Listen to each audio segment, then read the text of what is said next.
and get started. This is the webinar by Plug-in America, Drive Electric Minnesota, Xcel Energy, and Sustainable Growth Council are the lead sponsors.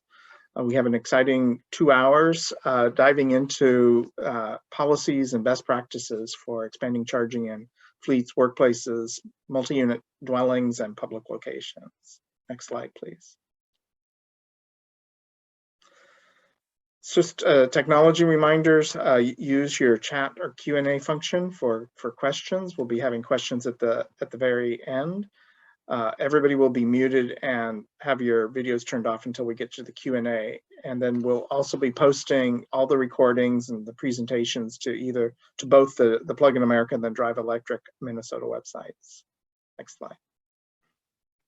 So this is the last of a 6-part webinar series. I encourage you to go, to the website and see what some of the results. We had 130 people show up for the deep dive on cities and counties. We've had a deep dive on electric vehicle 101 basics, as well as a virtual video test drives with Minnesota drivers. We've had one focusing on legislation, regulation, and executive orders for next year. We had yesterday afternoon a deep dive into the opportunities to get more manufacturing and other EV jobs coming to Minnesota. And then today is all about, I just introduced today. Next slide, please. I want to thank you to all of our sponsors. We have like 25. I don't have time to list everybody, but we have most of all the big, environmental groups, utilities, government agencies, and private sector, vendors, as well as several other nonprofits. Next slide. I'll pause here for few seconds. Again, thank you very much for everybody who helped us get the word out and on these webinars. Next slide. I can't register anymore. This is the last one. Next slide. Just a little background on Plug-in America. We're the voice of the EV consumer, both in Minnesota and nationwide, and we're a nonprofit founded in 2008, although you may be aware that we got our start even earlier with Who Killed the Electric Car, when they were starting to crush cars back in like 2003. We have obviously very deep knowledge because we represent all the drivers who are our members, and our core areas of expertise is on policy and advocacy, as well as education and outreach. So we're also very known for founding National Drive Electric Week and Drive Electric Earth Day, as well as our outreach with dealers, consumers, utilities through the PlugStar program. So I'll be your host today. We'll be having our VIP kickoff speaker by Nadia, Mallakh, who's the Area Vice President at Xcel Energy, Catherine Stankin, Policy Director at Plug-in America, Matthias Bell from Xcel Energy, who's the lead EV strategy person in Minnesota, Bill Black, who's the government relations attorney for Minnesota Minnesota Municipal Utilities Association, Andrew Thulin, business development manager at Siemens, Jukka Kukkonen, the chief EV educator for Shift to Electric, as well as several other roles, including with Fresh Energy, University of St. Thomas, and the Minnesota EV drivers. Carrie Desmond, principal engineer at Metro Transit, Jordan Baynard, procurement manager at Ecolab, and Marcus Grubbs from the Department of Administration, and Siri Siemens, the principal planner at MnDOT. And they'll be doing a joint presentation at the very end. We'll have Q&A at the end as well, and probably a stretch break at some point.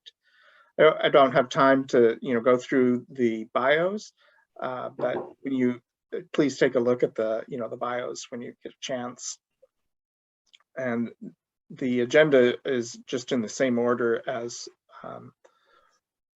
the introduction of the speakers. So go next slide. With that, I'm going to hand it over to Nadia, and welcome. Thank you for coming. Thanks, Steve. Appreciate it. And good morning, everyone. I'm excited to be here with you today virtually. And I'm just going to kick us off on just looking at a very high level overview of what we're up to at Xcel Energy. a lot of you know this, so it may be a little bit of a refresher for some, but we operate in 8 states and we have 3 core strategic priorities.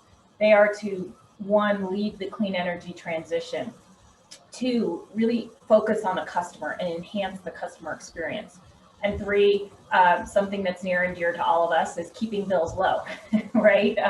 So thinking about, how do we position everything we're doing day in, day out with these strategic goals in mind. And, for those of you who know, we do have a long history with focusing on the clean energy transition. And in December of 2018, we were the first utility in the nation to announce our goals to be to see carbon reductions 80% from 2005 levels by 2030 and achieve 100% by 2050 on the electric side of the house. So that is something that the company we're very excited about. As employees of Xcel, we really see the power in that and want to focus on the next chapter of that clean energy leadership transition as well. And so we can go to the next slide because it leads right into the topic we're talking about today, related to mobility and transportation. So sorry, these were the 3. I guess we can fast forward. I gave a disclaimer. I can't drive slides. I've screwed this up and I'm not even driving them. So that leads us to an announcement the company made in August, and many of you here today supported us in that, and we really appreciate it. But thinking about what is the next chapter in our clean energy transition, we identified really the electrification of transportation. And so we announced that we would like to have an aspirational goal of 1.5 million EVs, the equivalent of 1.5 million EVs within our 8-state footprint by 2030. So what does that mean? That represents about a 30-fold increase to what we have today. And so as we see the transition from ICE vehicles to the EVs, we really want to lean in and say, how can we help drive this change? Part of the reason that we made the announcement, knowing it's very aspirational, right? And we don't have as clear of a path, let's say, as we do to our 2030 goal. Part of the reason was really a call to action to say, we're going to need partners. We're going to need to work with our communities, with our customers, with key stakeholders, policymakers, to help see this vision become a reality. So really, it's a recognition that we don't control the whole ecosystem. We're just a part of it. So that was the vision that we announced. In looking at it, we see the ability to save our customers in fueling costs about $1 billion annually by 2030. That equates to about $700 savings as opposed to a car powered by gasoline. So on an individual basis. And something that we were really, really excited about, of course, is the emission reductions. So by 2030, we would see 5 million tons of carbon emission reductions annually and going on thereafter. So pretty exciting. And that's what we're headed towards. So very excited to be here today and answer any questions. I know Matthias is going to take you through a lot of the programs and what we're doing to drive this forward. Thank you.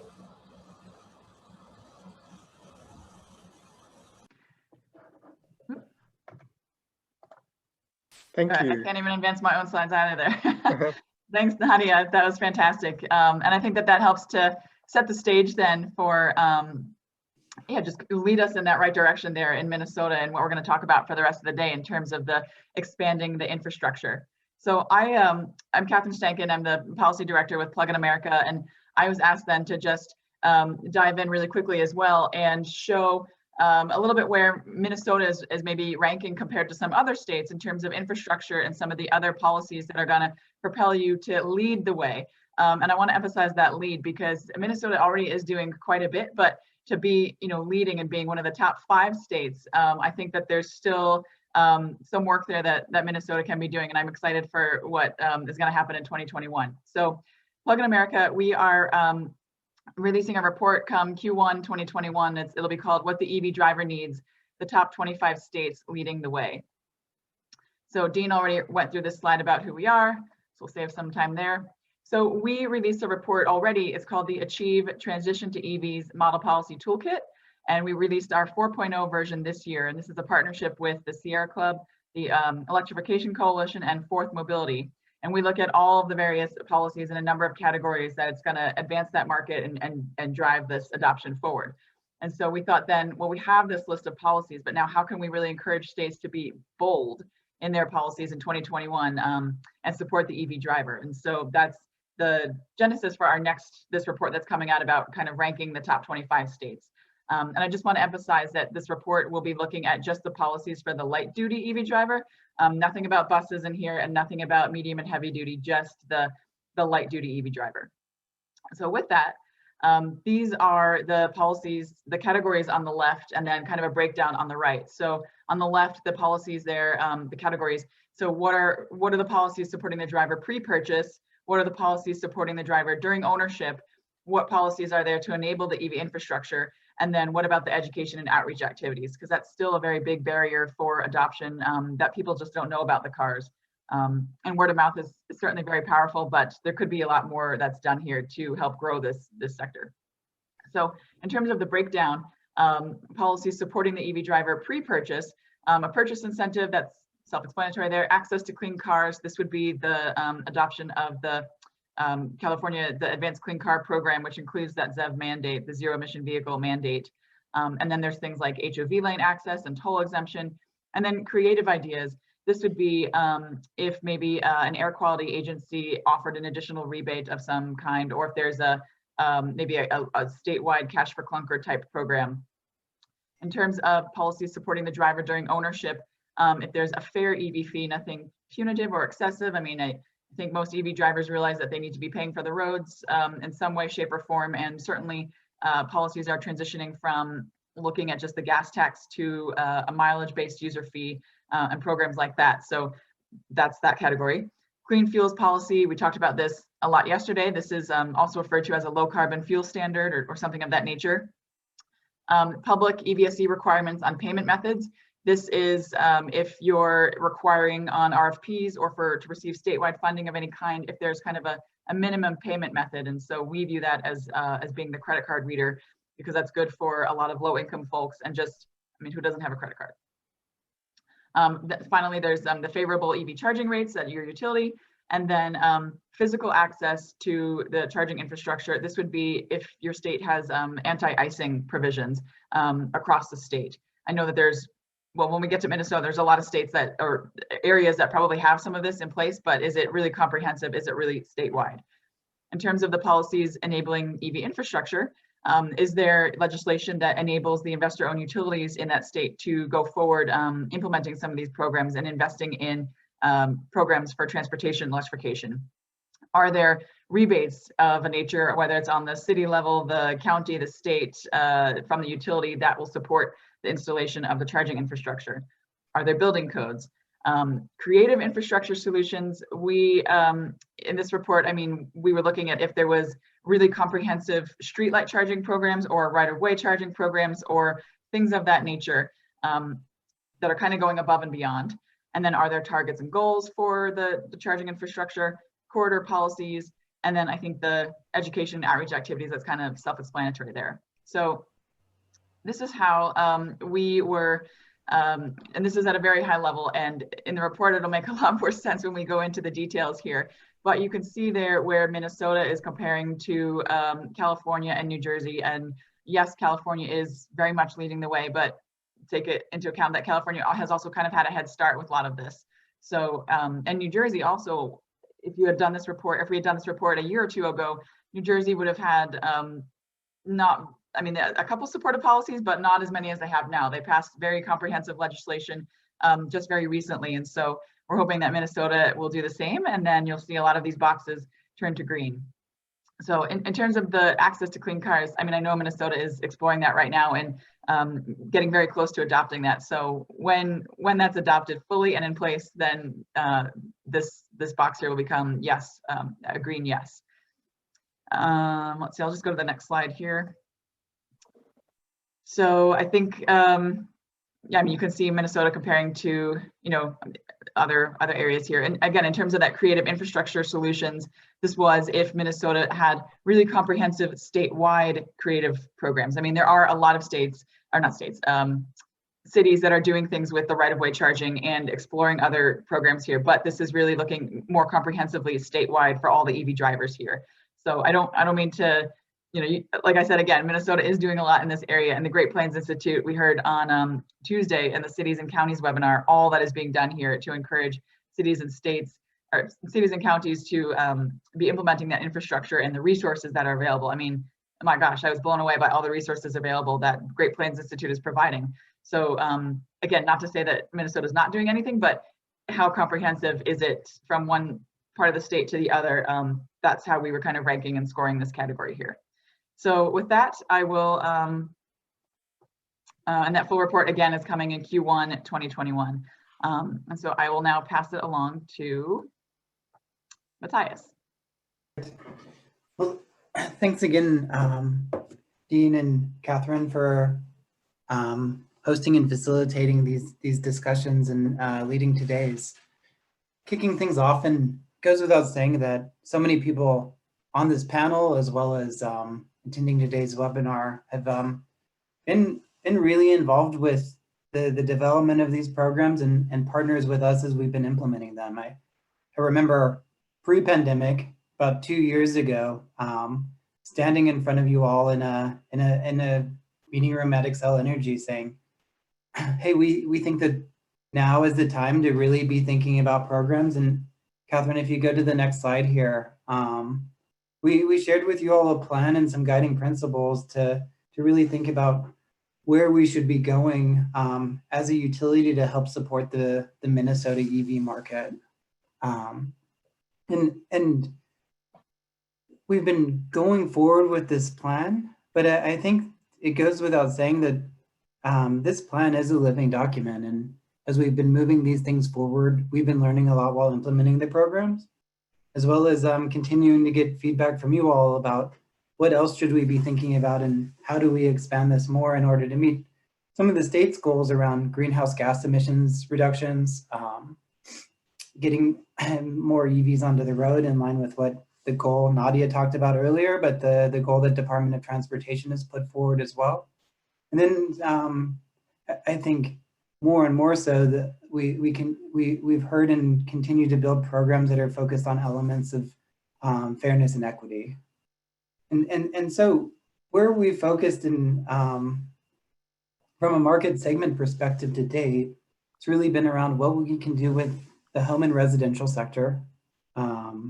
We have a whole host of programs in that space, and I'll be talking about those a little bit less today, as we've been asked to focus much more on these other two market segments. Working with fleets, and it's an area in Minnesota where we've seen a lot of leadership. And then working to support public charging and ensuring that there's sufficient and equitable access to public charging throughout our service territory. And from a barrier perspective and what we've really been focused on our programs in terms of designing, I think again, we think about the vision of getting to significantly more electric vehicles.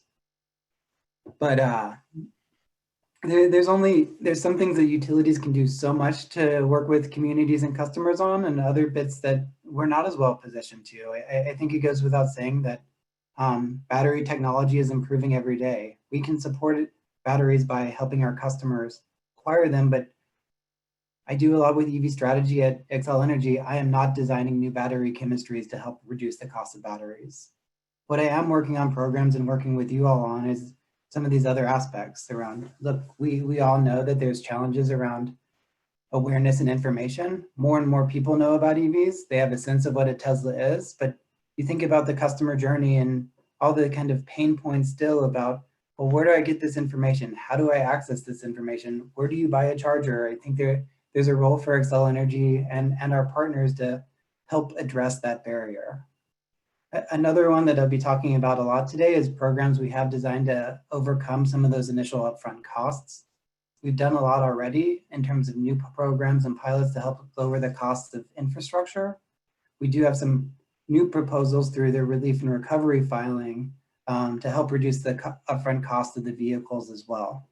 And then I think last, and it really is about dovetailing two visions where we're thinking about a carbon-free grid and accelerating EV adoption is as a utility, we do have a role in terms of encouraging charging to happen at the right times, particularly when the energy costs are low cost, as well as when there's the most renewables on the grid. And so I'll be talking about how we're doing that with fleets and public charging in multi-dwelling unit buildings here as well. So go to the next slide, Catherine.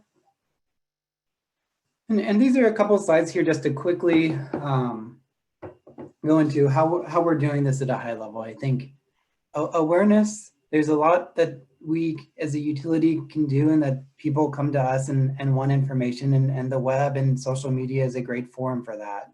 I think for fleets and public charging, we're thinking more, a little bit less Twitter right now and trying to do more through venues where fleets and public charging hosts might be, such as LinkedIn.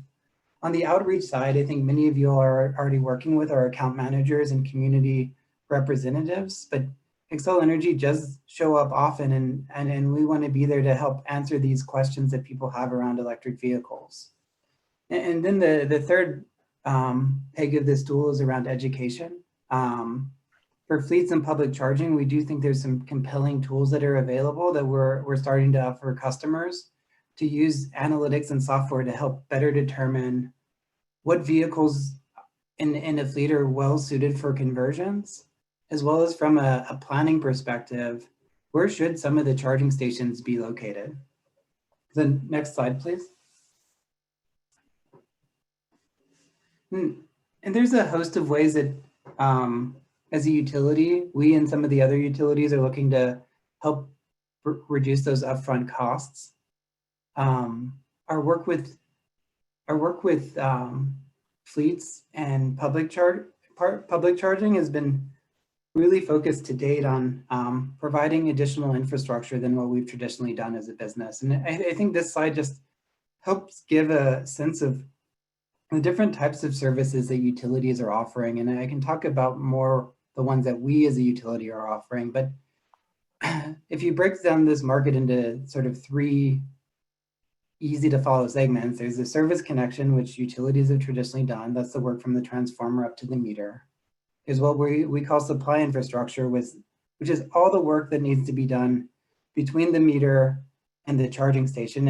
And I think as we all see and have learned, that can be a significant portion of the upfront costs. That includes the service panel, conduit and wiring, and all the labor associated with that. And then there's a third piece of this, which is the charging station. And a lot of the work we're doing with fleets and public charging in multi-dwelling unit and multifamily buildings are really about this make ready and helping customers with the charger.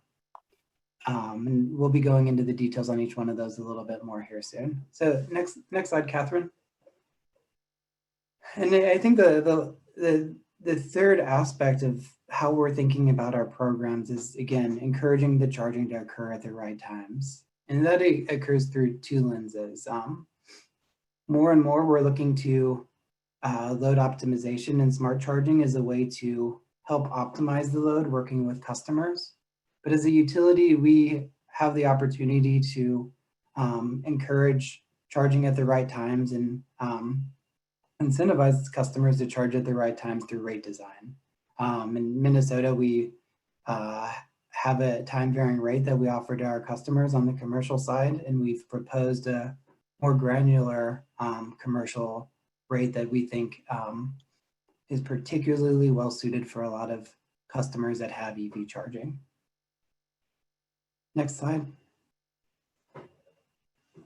So I'll be talking about fleets, public charging, and MDUs here. Fleets, again, it's where we started a lot of our efforts in Minnesota, and it goes without saying it's because we have customers here looking for us to support fleets. Marcus will be talking about Department of Admin's efforts. Carrie will be talking about Metro Transits. Siri will be talking about Department of Transportations. But it's where we've seen a lot of the early adopters, and we started working in the space in part because we knew that with the economics changing and the momentum and leadership in Minnesota, we could start to pilot in this space, offer services that we could then learn from and take to other market segments. And if we go to the next slide, it provides a little bit more detail on some of the work that we're doing. In that first, we've been doing, and you're kicking off at a larger scale, efforts to help support fleets better understand the economics of converting gas vehicles to electric.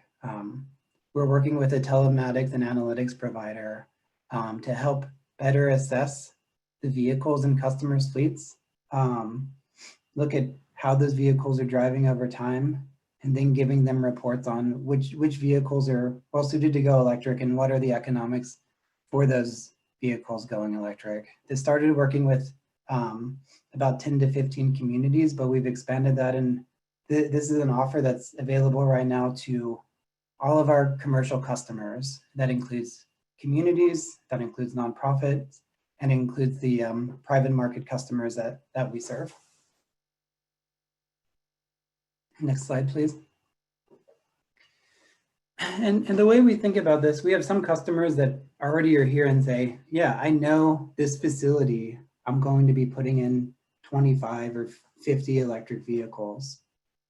Others are looking for that analytic service to then inform them, where should I be putting the electric vehicles? But analytics are important. Like I said, though, encouraging charging to happen at the right time periods, as well as helping lower those upfront costs, is really important. So in the fleets segment, we are offering what we call the Make Ready service, where we look to provide all that infrastructure up to the charger at no cost to customers. That includes waiving the contribution that we typically require on the line extension, as well as all that work that leads up to the charger at no cost to the customer themselves. On the charger side of it, we do have an optional charging service where customers can pay a monthly fee and choose between a list of chargers available to them to, again, help lower those upfront costs. And as part of that, as part of this service, customers are required to participate in a time varying rate, again, to encourage charging at the right time periods and help lower bills for the customer participants. Next slide.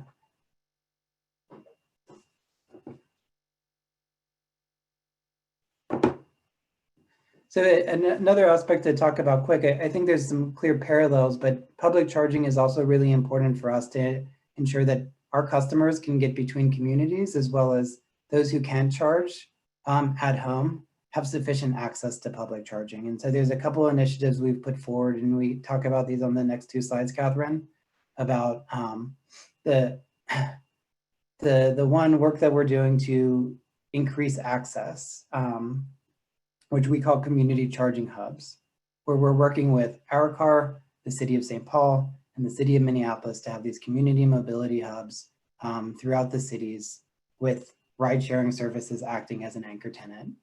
We will be putting some of the first of these chargers in the spring of 2021, and the vehicles will start showing up soon after. And to me, this continues to be one of the most exciting things that I'm working on. I think we still think of the cities as a pretty blank canvas in terms of public charging, and having these throughout the Minneapolis and St. Paul as a first go, where people will see these chargers, they'll see these vehicles, they'll have the ability to drive these vehicles. All of these things can work together to help further support the market, including those that today can't access an electric vehicle through purchases. Next slide. The other piece to this is making sure that we have sufficient access on corridors. We're partnering with several different charging providers right now in terms of providing that Make Ready service on the major corridors in order to, again, ensure that there's enough chargers in our service territory to support drivers throughout the state of Minnesota. Next slide.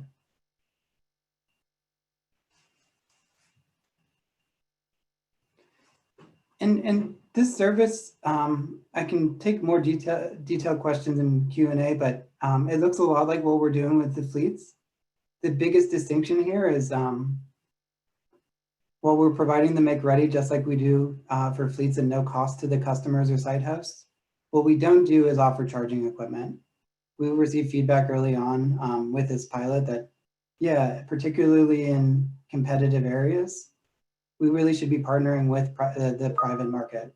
And the one area that we are really focused on to help encouraging that charging at the right time is site hosts that take the participate in the pilot have to take a time varying rate, but initially they're also required, they can opt out, but initially they're required to send that time of use pricing signal to drivers as well. Next slide.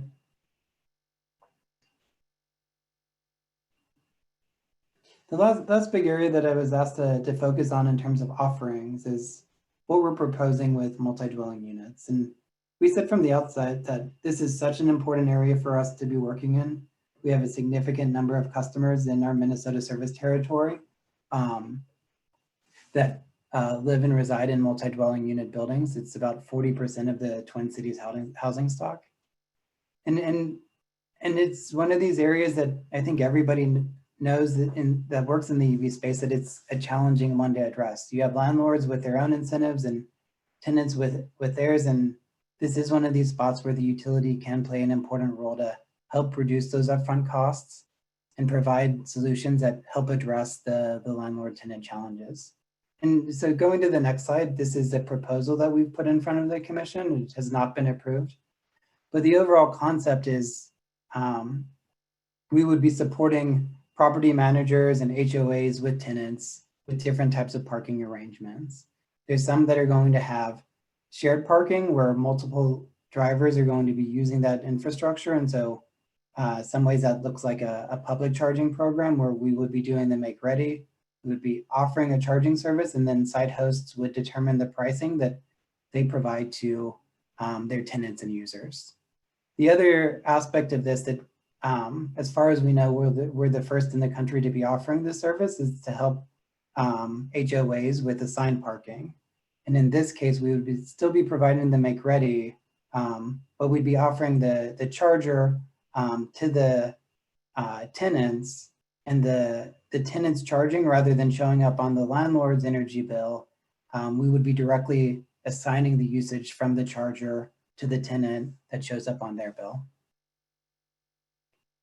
I think the last slide here, I hope people have gotten a sense of how we're trying to provide comprehensive offerings to a whole suite of customers. But the last bit is to talk about some work that's happened over the course of this year. I think it goes without saying for all these programs that a lot of Minnesotans are suffering as a result of the pandemic.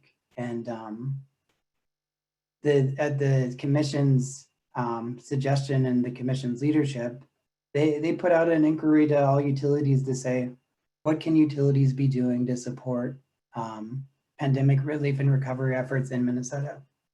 And Xcel Energy provided a host of solutions. Many of them focused on clean energy and renewables.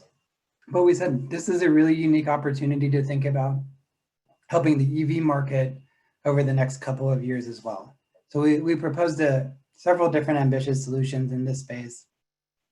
The largest is vehicle rebates, some of which would apply to light duty vehicles, but a really large tranche would be to public transit and for school buses, where we've seen transit agencies and school districts particularly hit hard from a budget perspective with the ongoing pandemic. And in the Minneapolis area, particularly after the civil unrests, after the death of George Floyd. I think public charging, we are supporting public charging through the Make Ready services already, but we are already seeing a gap in our service territory where we have some communities that are likely not to be served in the near term by the private market. And so we are looking to offer and install about 25 Xcel Energy on public charging stations in communities that have an unmet need by the private market. And then there's some additional efforts that we're doing to continue to try to support fleet customers, as well as converting our own Xcel Energy vehicle fleet, with all of our light duty vehicles being electric by 2023. So that's overall a high level presentation on our public charging fleets and multi-dwelling unit offerings. I'm really excited to hear the other presentations on today's webinar and looking forward to the Q&A later in this discussion. Thanks, everyone. Thank you, Matthias. Really quick, do you offer anything for workplaces? It's a great question. I think we talked to a lot of people with our fleets offering. There are opportunities to use that fleets offering to support workplace charging as well. Great, thank you. Welcome, Bill. Hello. You want me to go right ahead? Yes, please. Let's see. I have control, I think, of the slides. I don't see the control feature yet. Catherine, can you give Bill control of his? Yep, there you go, Bill. Okay, great. Good morning. My role in this webinar series is to tell you, you don't have to be a customer of a large utility necessarily to go electric.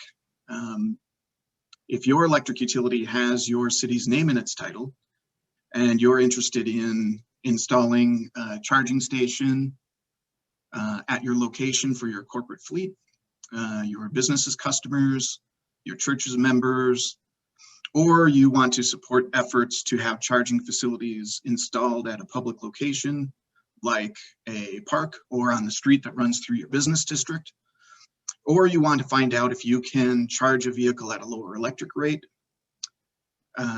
there are a lot of resources out there that can tell you what's happening, what's available in places that are already seeing a lot of activity with electric vehicles, probably served by a larger utility than yours.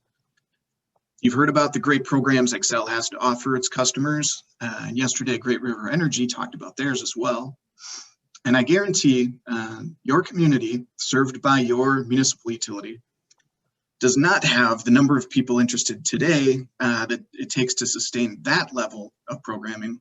But I also guarantee you're not the only business or church or citizen in your community served by a municipal utility who's interested in going electric in some way that hasn't let their interest be known to people who can set the wheels in motion.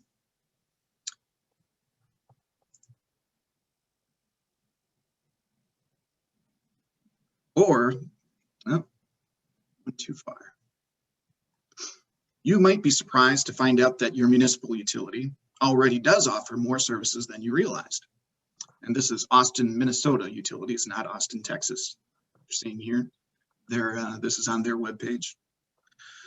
Whatever the case, I encourage you to get in touch with the resources that can connect your EV goals to your reality, starting with your municipal utility. They may not have all the resources themselves, but they are connected to Drive Electric Minnesota, Plug In America, and the whole world of resources you're hearing about in this webinar series, including Xcel's experience in GREs, directly or through MMUA.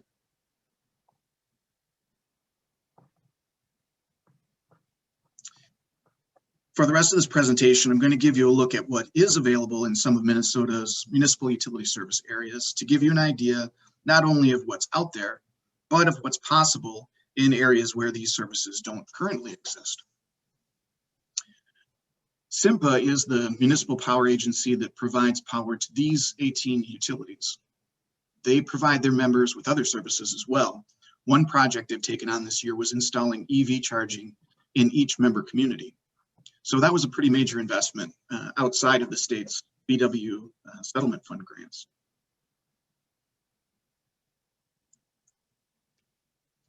Within SIMPA, there are three of their largest members, Austin, Owatonna, Rochester, that do some work together under the auspices of the triad. So the three bigs from SIMPA. And it's worth looking a little bit at some of the things that they're doing as well. One thing is you'll see this branding of the EV choice. This is something that they worked together to come up with so that they had sort of a banner to run their programs under together. You're going to hear a lot during this presentation about partnerships, and that's what's really been key to the success of a lot of municipal efforts. And you'll see highlighted here this EV 101 brochure. That's a hyperlink that if you download these slides later, you'll be able to go directly to. And there's a few other hyperlinks in these slides, so I encourage you to check them out.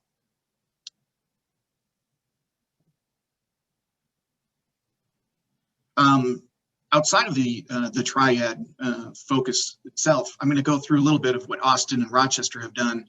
Owatonna as well has a long list of activities, but just for time's sake, we'll stick to these two. For one thing, some of them overlap, but I'm going to highlight the fact that Austin took upon themselves to meet with their local car dealers to discuss the utilities plans for EVs. They're taking this seriously and being proactive. You can see they've also kicked off an EV club that doesn't have any members yet, but hopefully after this, maybe we'll get some folks interested. Next year, they've got plans as well, including a charger installation training session for local electricians. And you'll see noted here, they told me that this is an idea that they just stole from Xcel. And you see that there's a lot of borrowing and partnerships going on. This information starts somewhere and it makes its way out to all kinds of places. And they're also looking at EV rates, which will be a big step. Rochester has taken the step of their staff has actually taught a community education class.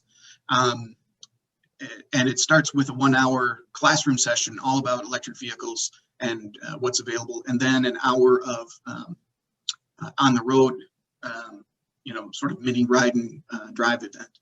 So also these other efforts that they've taken so far. And next year, they're hoping to host 2 more ride and drive events. But again, we're looking at the reality of the situation with the pandemic. But dealership engagement as well, and another education class. So things are moving forward. Missouri River Energy Services provides power to 24 municipal electric utilities in Minnesota. And they have come up with this separate web page with a lot of information. Again, there's a hyperlink here for you. And you'll see they've got, not just the general benefits, but EV facts, a savings calculator, calculating CO2 reductions. I'll look at the different models, and something about the federal incentives and what may be available at your member utilities. So a lot of work going into it right now. And among those members, at the Missouri River Energy Services level, they are working hard to come up with incentive programs for their utilities to initiate, not only to do residential charging, but the focus of this webinar being on the public fast chargers. And as well, they're also looking at time of use rates, making it possible for their members to go forward with those for their customers, and other things you see here. Among those membership utilities, you'll see that there are charging stations. I think the rest of this presentation is going to be a lot about charging stations, but I won't read through it all. I'll highlight a couple of points. In Wadena, they've just got their charging station going in October, and it was only used once in the first month, but it goes to show that they're not waiting for the demand to come. They will build it, so they will come. That is taking the first step in a responsible manner on behalf of their customers to provide in advance what's going to be necessary. You can see there too, there's starting to be, it starts with a trickle, but it will become more of a flow. Blue Earth Light and Power is a utility with 2,300 customers. And that's big for a municipal utility. We have utilities from 39 customers up to 20,000 in Moorhead, and then you jump to about 55,000 in Rochester. But the typical median size municipal utility is 1,250 customers. So for Blue Earth, which has no electric vehicles, I don't believe, on its system so far, to go ahead and host a ride and drive event. They did this in June 2019, installed a charging station, and is moving forward. And then there are more public power stations in other communities that have taken the steps themselves or with funding from VW settlement or prior with the M2M funding that came, I believe Moorhead's was funded under the Montana to Minnesota, Michigan to Montana funding. Elk River has been a very active municipal utility north of the cities. They have their charging station up and a couple more. And Springfield, Wilmer, and in the works applications for the phase 2 settlement grants. I believe just wrapped up the DC fast charging application process, but there are applications in the works for the phase level 2 grants that are coming. So that's about it. I encourage you to contact me or your municipal utility with any further questions, comments, or aspirations for your organization. Thank you, Bill. Lots going on with the municipal utilities. That's great. Our next speaker is Anders Thulin from Siemens, kind of a site host 101. Yes, hello everyone. Thank you for the invitation. My objective here is to give you a little bit on the supplier side. So if you now, as a business, have made a decision that you want to engage in EV charging, what are the implications? Where should you start? What are the questions that are going to have to be answered by you as a site host in order to determine what's the best solution that fits your particular needs? I'm going to see if I can take recording or take over control here. If not, I can just, here we go. I think I got it.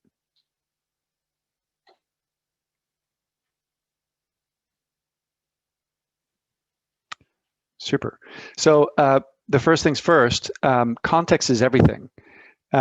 When it comes to what a particular site needs, oftentimes we'll get a phone call or an email that says, I want to deploy 5 chargers. Can you get me a quote? And the answer always comes back and says, of course, but we have a list of questions, and let's first understand what your particular business use case is. And it starts with what type of business you are. Whether or not you're a hotel or you're a public parking facility, or you're outside of a shopping center or outside of a retail environment, or you're a workplace environment, there are several factors that are going to be determinants of what makes most sense to deploy, both from a physical infrastructure perspective, but then also in terms of software functionality. So I'll go through a few things, but there are a set of basically 4 questions that any site host should be asking when they start to make a determination about what they want at their site. First and foremost, what are you trying to achieve? And then what kind of charger do I need? Do I need something very fast or something not necessarily as fast, but more cost effective? What's the functionality I need to have at the site? Do I want to provide free charging, or do I want to charge someone for it? Or do I want to have different use cases? Am I going to put it on a wall? Am I going to put it on a pedestal? These kinds of questions. And then finally, how do I get started with all of this? So I'll walk through each one of these 4 briefly to get a little bit more into the details to try to sort of line out what you're going to need to look at. First and foremost, what are you trying to achieve? The topic often comes up that when you deploy charging in a public environment, be it outside of a building, along the highway corridor, or if it's to a retail environment, that deploying EV charging is this huge business opportunity in terms of income. As a general rule in level 2 charging, that's not the case. And the majority of customers that we engage with tend to deploy EV charging and structure either charging a customer for those services or not, based on what they're ultimately trying to achieve for their core business. And thinking about that core business first is the most important thing. So if all you're trying to do is retain old business, you have more of your former customers or stakeholders that are now driving EVs, and all you're trying to do is add EV infrastructure in order to support them, then you probably want to minimize disruption to your current business model. So putting in additional complexities around billing or an RFID card or having to link to an account, et cetera, may not behoove you if you only have a low-cost energy solution that you've deployed. Because ultimately, you're just trying to maintain that business you already have. If you're trying to generate new business, then something that becomes more important for you is to maximize exposure. It's one thing to deploy a ton of chargers at a site, but it's another thing to make sure that the environment around you knows that you now have those chargers. So you have something else to consider. The third piece is, are you trying to generate a new revenue stream? Then of course you're going to start billing a customer for your energy usage or for the charging usage. And you still need to integrate that into your existing business processes. How do you make sure that does not disrupt your current flow? And then the final one option there is whether or not it's going to replace a revenue source, where really what you're trying to do is maximize that return on investment. Here, for instance, if a gas station were to do a full conversion to an EV charging environment, that has particular aspects that need to be taken into account, and return on investment becomes the central focus. But the first one there and the last one there are obviously very different in terms of use case, and therefore have implications that are different for whether or not and how you're going to implement billing for a customer in this case. But then really, what kind of charger do you need? There are, essentially comes down to two different types of chargers in the marketplace. That is not just a free charger that you plug into a 120 volt outlet. The first one is what's called a level 2 charger. A level 2 charger charges a standard vehicle on the road today at 80% of its battery capacity in approximately 5 to 7 hours. And then you have what's called DC fast charge, and that charges at a much faster rate, but there are pros and cons of each one, which we'll get into in a moment. But really it comes down to what is the battery size we're talking about, and what is the dwell time of the vehicle in question. The larger the battery size and the shorter or the shorter the dwell time, the larger the implications are, and the larger the needs are for a more expensive solution that is handling the needs associated with that environment. As a concrete example, Carrie Desmond from Metro Transit will walk you through her solutions and what she needs at her site, but they have very large battery sizes. They have large dwell times as well, but because the battery sizes are so large, they need a high power fast charge solution. The majority of commercial businesses, however, either their dwell time is going to be so short for drivers, or they aren't really aiming to fill up those batteries, just to provide a side service for their customers. And the battery sizes are typically fairly small with private vehicles, 75 kilowatt hours or less. So in that environment, it really is primarily a level 2 charging space, but it can also be a fast charge, a lower DC fast charge, or a higher DC fast charge. And sort of there are pros and cons of each one that should be taken into account. So to go AC or to go DC. The pros and cons of each. On the AC side, the only real con of going AC in a business environment is, of course, that it's not as fast of a charge for vehicles that are going to come by. An AC charger would not be appropriate in a highway corridor where the key objective is to get folks in and out as quickly as possible. And that is one of the only charging sources that exists in the area. And there needs to be a lot of power that's delivered quickly. However, it is by far the most CapEx flexible and CapEx friendly product, an AC versus DC. And it can also often be tied into an existing service without having to add additional service capacity. You still need to do some digging and installation services, but you don't necessarily need new low voltage gear.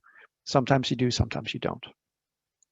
And then there also isn't necessarily a significant exposure on the energy bill, assuming you don't have that many of those chargers. And there, most importantly, there may not be a significant impact on what's called demand charges. On the DC side, obviously the big pro there, it is a faster solution, but it is also a far more CapEx intensive solution. And it does almost always require some form of new service upgrade, a 480 volt capacity, that energy capacity that you probably didn't have before. And that also, because of that spike that you would create with such an energy demand, you would potentially incur significant costs on the demand charge side. A little bit more on the functionality, what to consider for chargers at a site. What do I need the chargers to be able to do? How do they need to be constructed or maintained on the site? What you see in the upper left-hand corner is you could have a single charger by itself on a wall. You could have a single charger on a pedestal, or with a cable retraction system to keep the cable from dragging in the ground, or with a light indicator saying that the charger is available, or with something of all of the above. All the vendors are essentially able to provide varying degrees of this throughout their portfolios. You also have things like some charging solutions have a screen on the front of the charger, which may be relevant if you're wanting to charge a customer for the usage. Other solutions have an ability to have a little QR sticker on the front of a charger, and you simply put your camera on your phone to that and then do a billing on your phone. Obviously, credit card payment is a solution as well. And there are solution providers that have basically 2 ports for any single charger, being able to split the power that's coming to a single charger.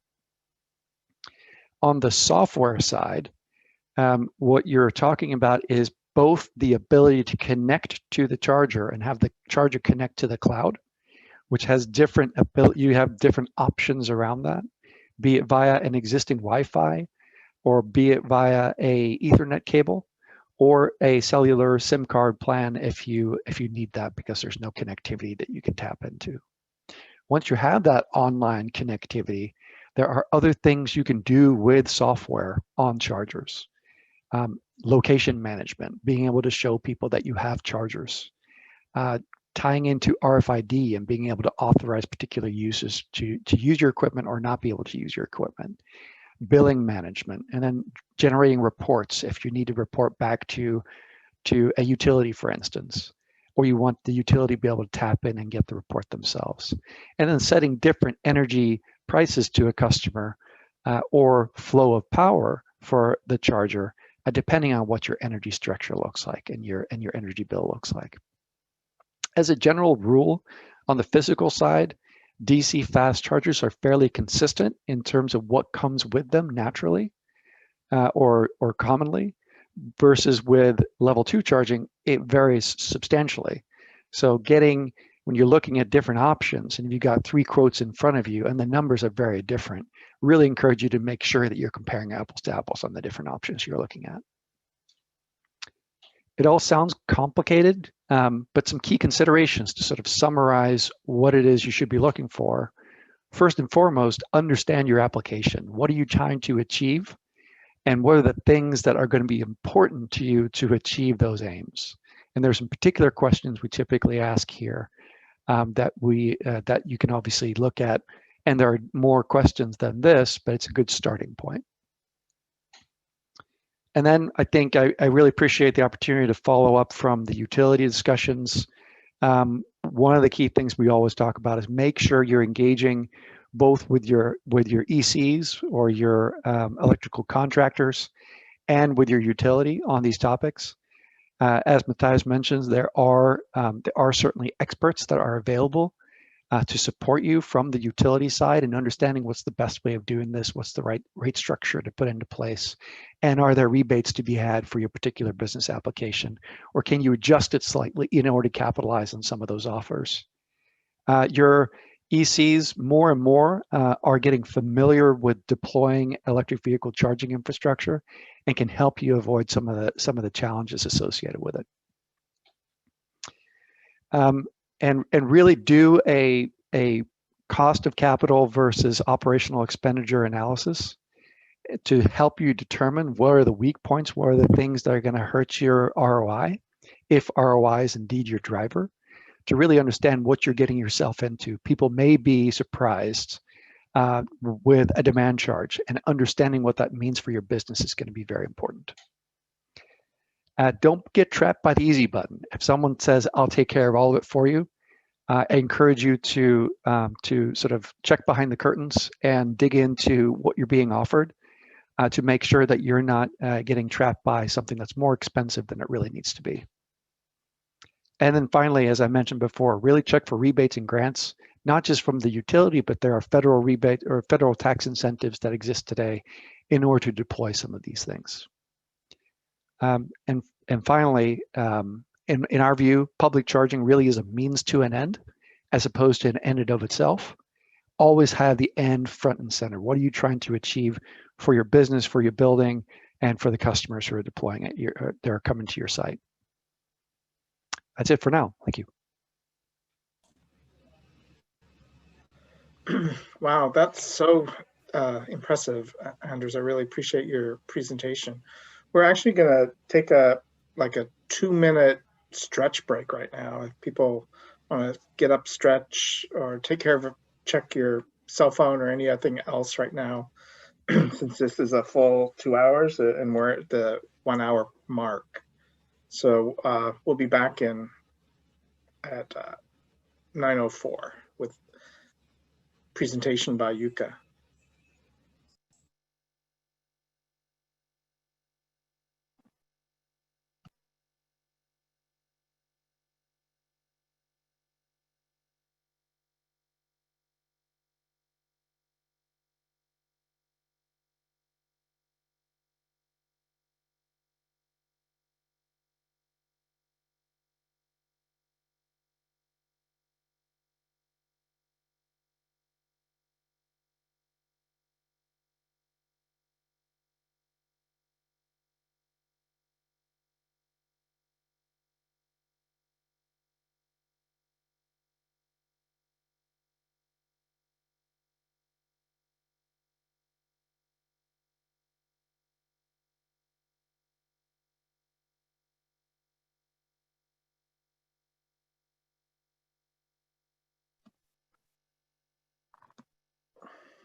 Hope everyone had a nice stretch and little break.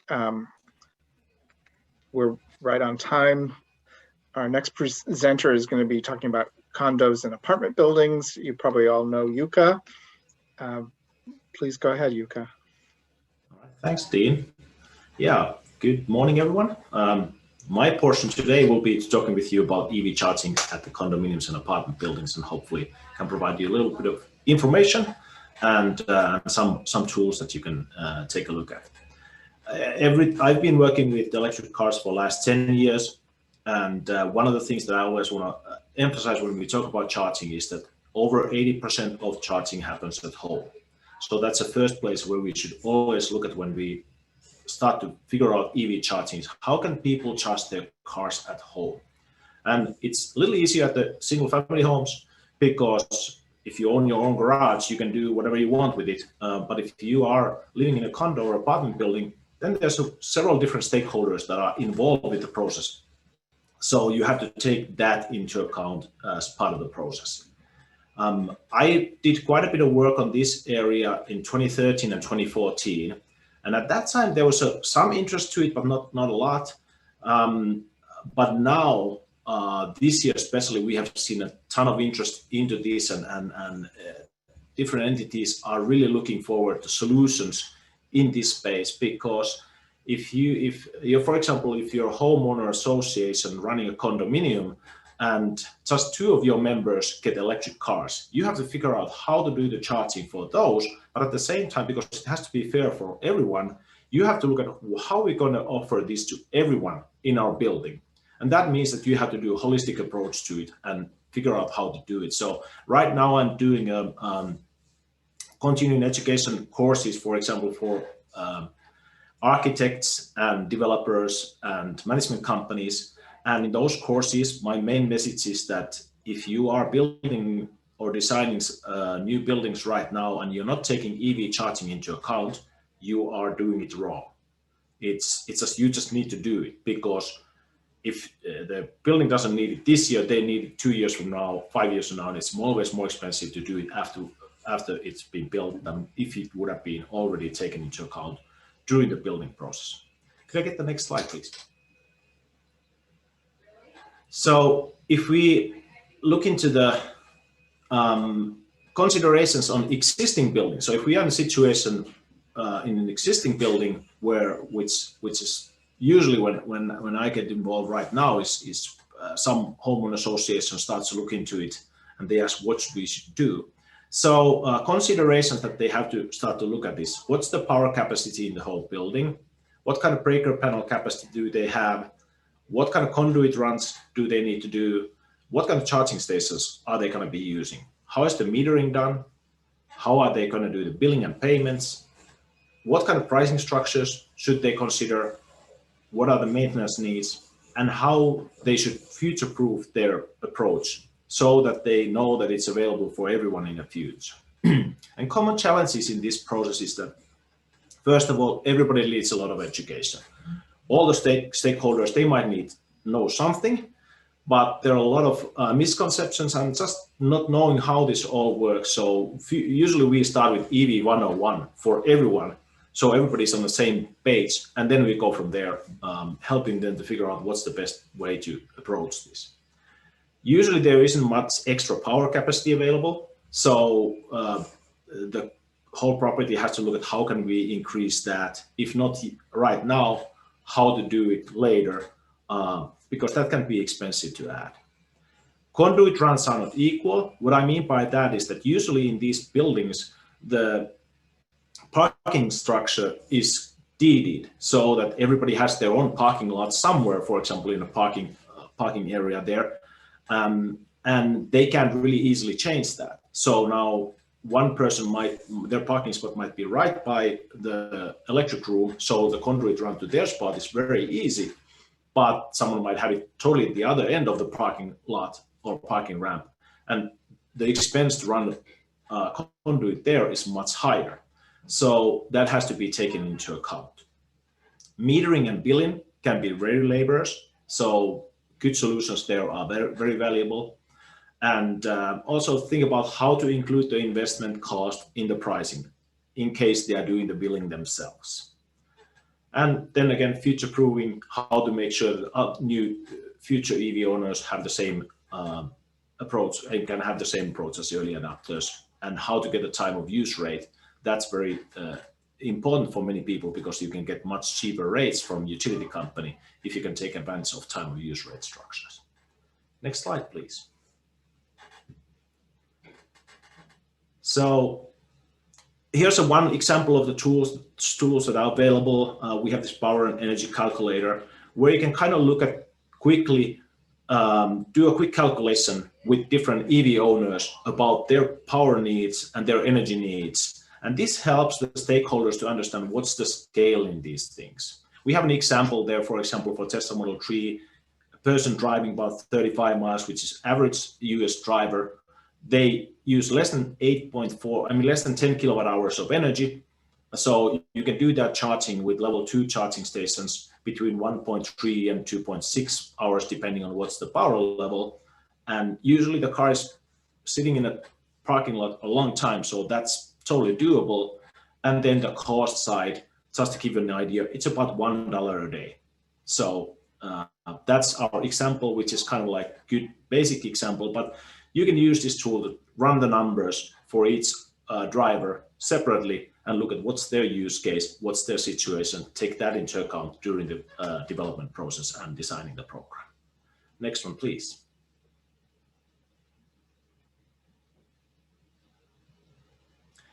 We also have this metering and systems payment systems table that is designed to provide an idea what kind of a metering and payment options people usually have. And there are pros and cons of these different approaches. I'll just highlight one thing that is really coming up now, like Matthias told that Xcel Energy, for example, is moving into providing MUD or MDU charging programs. And in their case, it would be then utility sub-metering, so number 2. So meter is inside the electric vehicle charging station, the electric vehicle service equipment, so the charging station itself. And the pros in this approach is that it's relatively simple. Utility handles the metering and billing, and then you can have a separate EV rate, meaning that you can have a cheaper rate during the off-peak hours that is very good for the customers. But take a look at the different options, whatever works in your property. Can I get the next slide, please? Then how to approach the whole thing. Ideally, of course, you would just have enough power capacity, enough breaker panel capacity that you could run the conduit for each parking spot and have them all fully powered. That usually becomes pretty expensive. So here's one example of how you can kind of find some kind of middle ground, and this is not necessarily exactly the right approach, but one idea how you can start to approach it, and then adjust this to whatever the property is requiring. So running a 1-inch conduit to every 4th parking spot, and just terminate it in the junction box right there, and make sure that there's enough breaker panel capacity to run a 50 amp line to all of these spots. This makes it very easy to install the charging stations for the first 25% of the vehicles. If there's more drivers, so 25 to 50%, then you share the power between 2 stations, then you can share it between 3 stations, and then you can then share it between 4 stations. At that time, I would recommend increase the power capacity at least to 80 amps in those parking spots. But we're a little bit away still from having over 75% of the people driving electric. Again, the idea is to future-proof it so that you have the capacity and capability to do it. This requires charging stations that have embedded metering and power sharing capability. So that's just had to be taken into account there. And you can actually find animated video that explains this at the mudcharging.com website. So if you are interested in kind of figuring out that as a starting point, take a look at that. Could I get the next slide? And the utility companies are here to help. Just like Anders said, engage with utility companies. They really can, they have interest in helping you, and they can provide good tools and information on how to do it. So advisory and education services, providing a right rate for this one, helping with the metering and billing. They might have a really good structure that provides actually the metering and billing, and that's really valuable service. They might provide even charging infrastructure and make-ready options, like Matthias explained. That might be also an option. So start talking with them when you start your plan and figure out what's the best way that you can do things and how the utility company can help you. Could I get the next slide? And that's just the mudcharging.com, where you can actually find all of these tools. You can just click what's your role there, EV owner, a homeowner association, building owner manager, or electric utility, and just find the tools there and some suggestions on this one. So that was all from me. Thank you very much, and looking forward to hearing more from others and to the Q&A.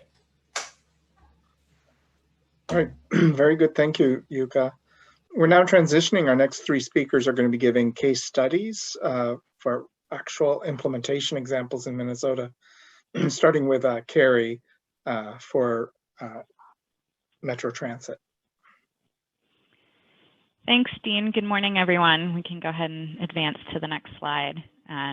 My name is Carrie Desmond. I'm a project manager for Metro Transit, and one of the primary things I work on is our electric bus charging infrastructure. So today we're going to talk about the pilot that Metro Transit implemented starting mid-year last year for the C Line bus rapid transit route. Next slide. So this route opened in June of 2019. We're about 18 months into operations now, and it's a 8.5-mile loop that goes from downtown Minneapolis to Brooklyn Center. So as part of this route, we are implementing our first electric buses in service, and we're doing a direct comparison. Part of the fleet is electric for this route, and the remainder is diesel. Next slide. So one of the exciting things is not only is it the first implementation for Metro Transit, but it was actually the first buses of this model built start to finish in St. Cloud, Minnesota by New Flyer, so also locally manufactured. Anders talked a bit about battery size and alluded to our use case here. So compared to a small light duty vehicle like a personal car, these buses have a very large battery pack at 466 kilowatt hours. So that's something we have to take into consideration with our charging infrastructure, working with Xcel on what time of day we're charging and really how long it'll take. Next slide. Some of the things that have gone really well for us, they're very smooth operation, quiet. We've had a lot of positive feedback, both from our riders and from our bus operators. They've done well in our swing in weather that we get here in Minnesota, whether it's our hotter summers or ice and snow in the winter. And they're generally performing as we modeled and expected they would from an energy consumption standpoint. There has been a learning curve. It's new technology for us. So shifting from kind of your typical mechanical engine to a more software and technology-based maintenance of the vehicles, making sure that battery packs are balanced. There's 6 different battery packs that work together on the vehicle. And then making sure that everything's coordinated for system software updates, which really ties into charging and the communications between the vehicle and the charger. Next slide. So our charging strategy, we do a hybrid model or a combination. We've got 8 chargers from Siemens that are at our Haywood garage, which is our downtown Minneapolis facility, as well as 2 high-powered on-route chargers that are at the Brooklyn Center Transit Center at the north end of the line. And we do this with the intent of range extension. So the buses are intended to charge overnight to full at the garage every night, but then every time the bus does a loop, there's an extended layover at the Brooklyn Center Transit Center where operators charge for about 12 to 15 minutes on the high-powered charger. Next slide. This graphic should look familiar from Matthias's presentation. We also partnered with Xcel as the first project in their Make Ready pilot. And so Xcel actually did all of the infrastructure up to the base of our chargers at both sites, the switchgear, cabling, conduit. And so they've been an instrumental partner in our success here, both on the pilot, but also for planning for future projects. So just echo what some of the other panelists have said about partnering and working with your utility. Next slide. So we'll get into a few photos of what it actually looks like for the larger equipment that's needed for the buses. We'll start at our Haywood garage and what the depot style chargers look like. So similar to a car charger, you have that plug-in style, but a much bigger cabinet, bigger transformer, and delivering more power. These are the 150 kW units produced by Siemens. Next slide. And then for en route, we have a pantograph that actually deploys, the bus pulls under it, lowers the pantograph, and then makes contact with the charging rails on the roof of the bus. And these are 300 kW units. So these are the ones that are able to fast charge the bus. So it's a 17-mile round trip. We get a little shy of about 1% of SOC state of charge per minute when it's on the high-powered charger. So we're able to get about 12 miles of range for every layover, when the operator is taking their break. Next slide. Some of the things that have gone well, our combination strategy is effective. We're able to extend the range of the vehicles and keep the electric buses out on the road longer than we would if we were just charging at the garage. So right now we're operating about 90-mile blocks per bus per day. So that's how much they're driving, but we're working as we gain experience to extend those blocks and hope to have them more in the 150-mile range per day for our electric buses sometime next year. We've had a very strong collaboration both with the vendor community, Siemens and New Flyer, as well as Xcel. I mentioned that these were the first buses produced in Minnesota for this model. We also have some of the first chargers of these models produced.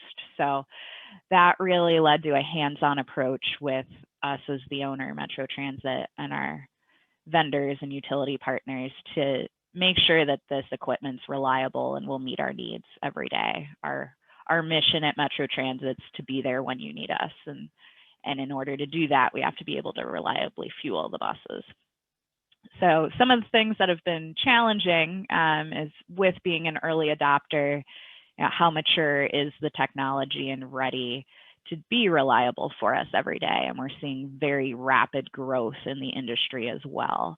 So these are things that have made it challenging at a pilot scale, having 8 buses, but as more agencies around the country adopt, more units are manufactured, it is becoming more reliable, and that's giving us the confidence we need to start planning for going to scale. Next slide. So I'll just wrap with some of the other things we're working on at Metro Transit. As we have over a year of operating data now from the pilot, we're using that to start thinking about planning for future projects. We also have a new bus garage under construction near our downtown Minneapolis campus. And so that facility is planned to have significant power infrastructure coming in from Xcel so that we can have a large portion of the fleet be electric there in the future as we're able to purchase more buses. And then Matthias mentioned it in his presentation as well, but really thinking about some of the future of our partnership with Xcel and also the relief and recovery filing that has the potential to be a major source of stimulus for Metro Transit to help us accelerate our adoption of these vehicles. And I think that's my last slide. Next. Thank you very much.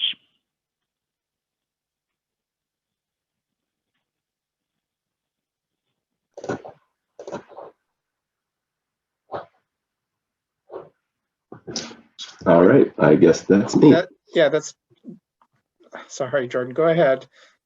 No worries. Good morning, good afternoon, everyone. I will echo the sentiments of panelists before and say thank you to putting this event on. Excited to be a part of it and to learn from everyone on this journey together. At Ecolab, we really do, look at this effort as partnership and a community for this sort of heavy lift and not necessarily a competition. So my session will be a little bit more brief than some of the others because we're very much in the planning stage, but excited to roll this out across our extensive fleet. So quick introduction. As you can see, my name is Jordan Baynard and I'm with Ecolab, based here in St. Paul, but have global operations. My role with the company is procurement manager and focused on our light fleet. So that would be my scope of the discussion. And then regionally, while we do have operations globally that we work with our regional partners on, looking at North America and obviously Minnesota here as kind of home base. So speaking about some of the planning, I'll hit on a couple quick themes. Again, not a lot of time, so won't use slides to go through it, but just some food for thought on what we're thinking about, and if that fuels any thoughts for you as well. But just backing up and kind of how we're getting to this point. So we mentioned EV100 and a lot of other trade groups. I think for me personally, it was our communication and commitment to the EV Global Compact, 1.5 degrees Celsius, a little while ago, and then that rolling downhill to understand the various ways we'll hit that commitment. One of those is the light fleet. And so very much in the planning stage of how do we satisfy our 12,000 plus vehicles in North America, so a fairly extensive fleet that runs across a variety of vehicle classes, from our industrial businesses to our institutional businesses and the like. So a variety of models to satisfy, including take-home and depot vehicles. So really understanding, what are the business needs, are the vehicles available technically, and then obviously getting into that economic feasibility down the road. The charging is one piece that, again, continues to creep up of something we need to get our arms around, both from a policy perspective and just a rollout, because as I mentioned, there's a diverse amount of business and therefore driving behavior, whether it's I have a route every morning and return home and can spend the entire evening charging, or I may be out covering half a state for several days, staying at hotels and the like. So, it's not a one size fits all, and there'll be phases to the evolution, but those are the various components we're working on. And so again, the kind of scope of our planning, or what I will speak to at least, is specific to our light fleet, so our sales and service people that are out visiting our customers. Our thought process around charging is, first focusing on the technical feasibility of the vehicles and those route management pieces. And so I think there's still work to be done there, but beginning to look at different energy partners and partner with them on what a strategy could be to deliver an easy solution for our sales and service people to get the reporting we need, and to do that in a cost-effective way, obviously from my seat in procurement.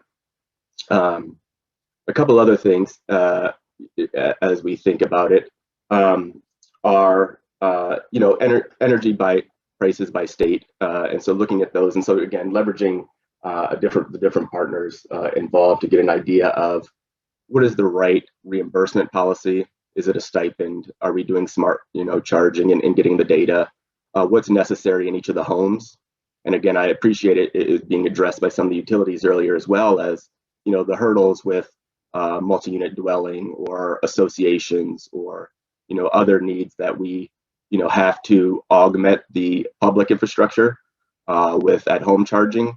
But how do we work, across the country, across North America, to roll that out again? And so we as a large fleet, but a lower amount of resources, let's say within Ecolab, definitely rely on our partners from our FMC and OEM and the energy players as well to help develop that strategy for our customer, or for our drivers, excuse me. And so that's the planning stage we're in right now. And I think, when we look at some of the smaller vehicles, the crossovers and things, the feasibility is there. But we also have an extensive truck fleet as well.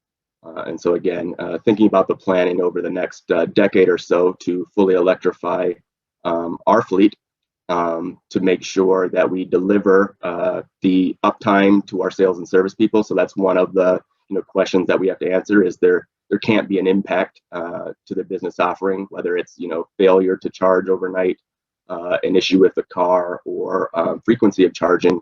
We need to ensure that we're able to reach our customers based on geography, and do that in a smart way. So one is uptime. Obviously, the maintenance network is key, and then charging fits into that with the speed of charging that's available. Again, we've covered sort of some of those chargers as well, but an 8-hour charge overnight may make sense for some, but require much faster charging for others, or public charging that's available. So those are decisions we're looking at and planning on now. And so, again, excited to learn from the group here that's doing a lot of the lifting as well as partnering with utilities to deploy that. So that's sort of an overview of what we're thinking about at Ecolab, specifically within the light fleet, and always open to discussions down the road on how we can partner together to do that most efficiently. Thank you very much, Jordan.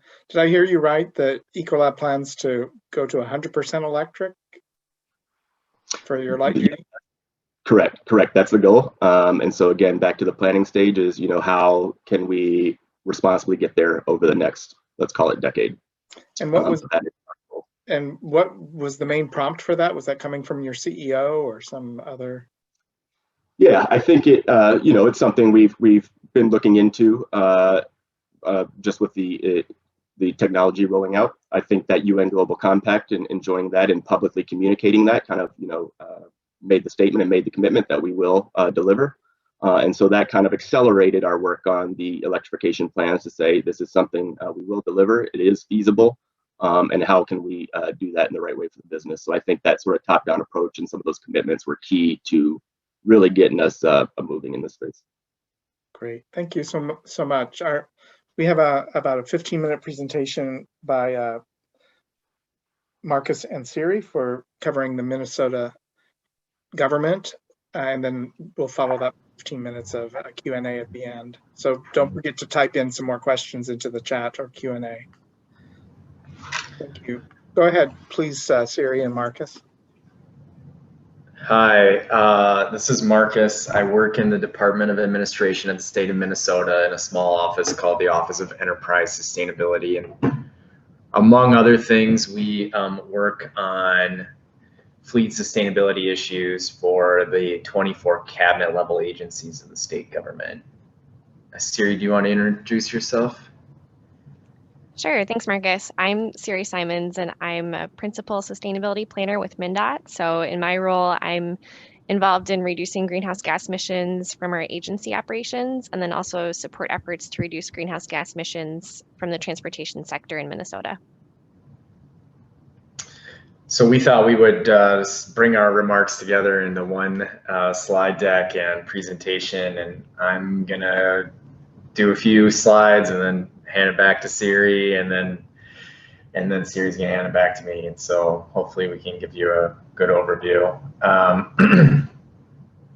So if you could advance, please.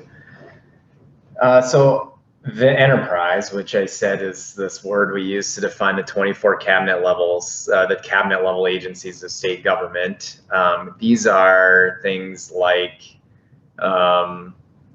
DNR, Natural Resources, Department of Transportation, Department of Revenue, Department of Administration, Pollution Control Agency, a lot that you've heard of and some you haven't, including things like the Minnesota Department of Human Rights and the Bureau of Mediation Services. So these range in size, these agencies range in size from 7,000 employees at the highest end to 12 employees at the lowest end. So it's a real diverse group of business operations essentially that have a lot of different fleet needs and really varied operations overall. And so on this slide, you can see in 2017, then Governor Mark Dayton created an executive order 17-12 or 13 or something. I forget the numbers at this point in my life. But it identified 6 goals for our cabinet level agencies, including Met Council and Metro Transit. And so, which I should say is not technically a cabinet level agency, but we group them in with us. And so the goal related to fleet was reducing fossil fuel use by 30% by 2027. And it's a really pretty aggressive goal. If you could advance. Here's a review of where we're at. We started counting back in 2017 our fossil fuel use holistically. It had never been done before, and it looks like there's a bit of a formatting issue in when my slides came over, but we are moving backwards on our goal. We're at negative 30% progress, 37% progress, and you can see in the second window is a bar chart of the fuel use. The first bar that should be labeled as our baseline. It's 2017, but it's adjusted a little bit. And then 2 is 2017, 3 is 2018, and 4 is 2019. We'll be doing the accounting for the 2020 fuel use and have that done by July. Well, it'll be done by March and be published in July. So You can see we're heading in the wrong direction, and the big driver here is actually our medium and heavy fleet. And Siri could talk about this more if she likes, but typically in a heavy snow year, MnDOT's plow fleet can swing 1.5 million gallons. And so that can really, when you think about that in the context of this goal and tracking it, it can be challenging. And in the the winter months in 2018 and 2019 were quite snowy. So, but you can see in our light fleet, we've made quite a bit of progress at the end of 2016 or beginning of 2017, however you want to think about it. We had about 500 hybrids and now we have 1,000. And so in our light fleet, we really are reducing our fossil fuel use. Those agencies that only have light fleet vehicles are typically seeing 15% reduction now, mostly because of hybrids, but we've also deployed a lot of PHEVs and battery electrics. And there is now about 150 combined, the PHEVs and EVs. So if you could advance. And I should say we have approximately 7,000 light vehicles and something like 12,000 vehicles in total. So it's a really large fleet when we think about this. And so our goal is reducing fossil fuel use. And so thinking about what the strategies will be to get us there, we're not sure what we're doing in the heavy and the medium fleet, although we are really starting to hone in on electrification for a medium fleet. And so this would, an example of what a medium vehicle that we consider for an example is, you've seen Metropolitan Council's Metro Mobility vehicles. That would be a medium vehicle. Veterans Affairs has like a 15-passenger vehicle with a wheelchair lift that's similar. Those are a similar type of medium vehicle. Our light vehicles are half-ton pickups generally and lower, and they're about 70% of our fuel use. So if we electrify our entire light fleet, we still won't meet our goal, but we're gonna try. So if you could advance. I think that was it for me. I'm gonna hand it over to Siri, so there's some high-level context. Yeah, so I'm going to talk a little bit about MnDOT's sustainability journey and bring a change management lens to this conversation about fleet electrification. And my hope with this is that if you are involved with a public or a private fleet, you might see yourself at some point along this continuum. Or if you provide services to public and private fleets, you might get a better sense of what some of the issues are that we're considering as we try to electrify our vehicles. So MnDOT really started our sustainability journey in 2017. We set some pretty big goals for sustainability shortly after the updates to Executive Order 1927, which Marcus mentioned. And so at that point, we had a lot of leadership support around this idea of reducing greenhouse gas emissions, and that launched this process. So then in 2018, we started taking the very high level goals that we had set and narrowing them down into strategies. So we did some strategic planning efforts. And then the following year in 2019 was when we really were able to start rolling out new processes, trying some pilots, and developing more specific plans. So at this point, we're at the point where we're trying to scale up the work that we've done, trying to really track what we've done and understand where we've had successes and where we need to see some improvement as we move forward. So you can go to the next slide. And then just to give you a sense of our fleet, like Marcus alluded to, in general, the enterprise fleet is very large, and that's the case for MnDOT as well. A lot of our vehicles are heavier duty vehicles, including a number of snowplows, but we do have quite a few light duty vehicles as well. So the majority of those are pickup trucks, and then we've got about 180 SUVs and minivans, and then 180 sedans. So we are thinking about our light duty vehicles as part of our overall strategy to reduce emissions as an agency and specifically from our fleet, but they're just one part of the puzzle for us. Next slide. So Marcus had mentioned Executive Order 1927. I just want to reiterate how incredibly valuable it's been for us to have leadership support for our fleet sustainability goals. So in addition to the enterprise level goals, we also have identified some agency specific goals. And we've done that through our Sustainable Transportation Steering Committee, which is a group of about 16 leaders from across the agency who come together and meet regularly. They were the ones who really set our sustainability metrics and our first sustainability report, and then they are continually updated with progress on our metrics in that report and help drive decision making around what we do every year. So it really feels like it's a priority for our leadership, and that helps us make investments and bring together stakeholders across the agency to move forward as we're actually operationalizing our goal. Next slide.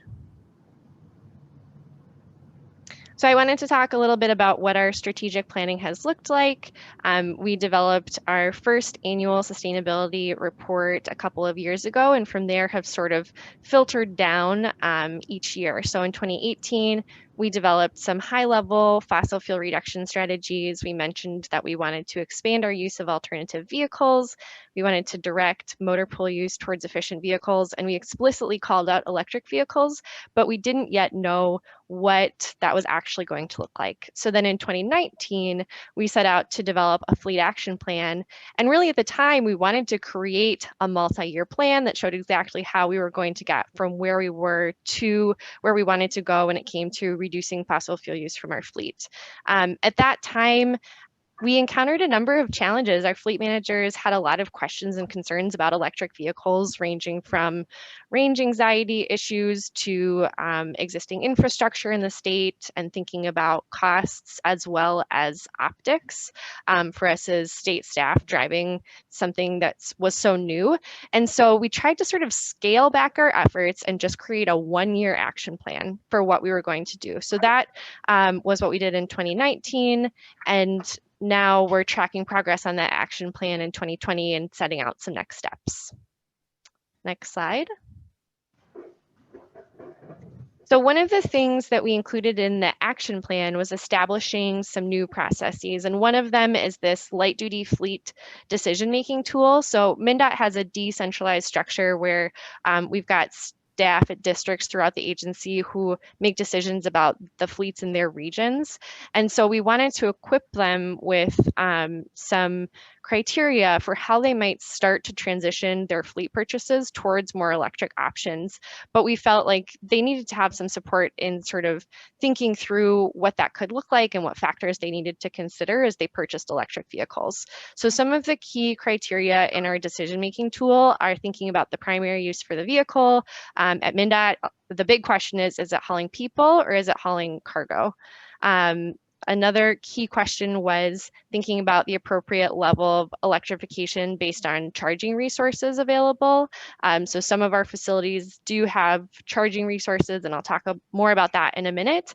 And other facilities are located in greater Minnesota, especially in 2018 and 2019. Some of our facilities were located in areas where there just wasn't a lot of access to charging infrastructure. So then we would direct staff towards something more like a plug-in electric hybrid. And then the tool helps our staff understand the vehicle model that they can request that's on state contract. So that I think has been a really helpful resource to our staff in actually purchasing a few electric vehicles. And it does include things like the total cost of ownership information, which for us really just drives our decision-making around fleet. Then in terms of, again, sort of tracking and change management, if staff feel that they want to purchase a light duty internal combustion vehicle, they have to submit a justification for why that's the right choice, especially from an economic perspective. Next slide. So as part of that action plan, we did identify a number of locations where we thought we could purchase electric vehicles as well as install chargers. So just a couple of lessons learned on the charger installation. We do have in-house electricians, so that saved us a lot in terms of the costs of installing the infrastructure. We also have some chargers that are just for MnDOT fleet and then other chargers that are public facing. And we had a lot of discussions about whether we should charge for EV charging at those or not, and ultimately decided that we're not. So that's just an example of the type of choices that we've had to consider as we initially start to install chargers. Next slide. All right, so this is my last slide before I hand it back to Marcus, just to share a little bit about where we're going in the next year. We're working with other state agencies to develop ADA guidance for the designs of EV chargers at state facilities, and we're also continuing to partner with Xcel, both on opportunities to further electrify our fleet, as well as opportunities to install EV chargers through the Make Ready program. And again, this is just part of the puzzle for us. We're also thinking about ways that we can continue to advance greenhouse gas emissions reductions in our heavy duty fleet through other things like idle reduction and biofuels. So with that, I will hand it back to Marcus to wrap up. Great. I'll just say something. I see Paul Hellstrom and Caitlin have some questions, and maybe this will answer them a little bit. So we have been working with Xcel on their Make Ready for Fleet project, and we've got a number of sites where the pre-design has been done. And the big hurdle for us actually in this is has been working through the customer service agreement. And it's not to say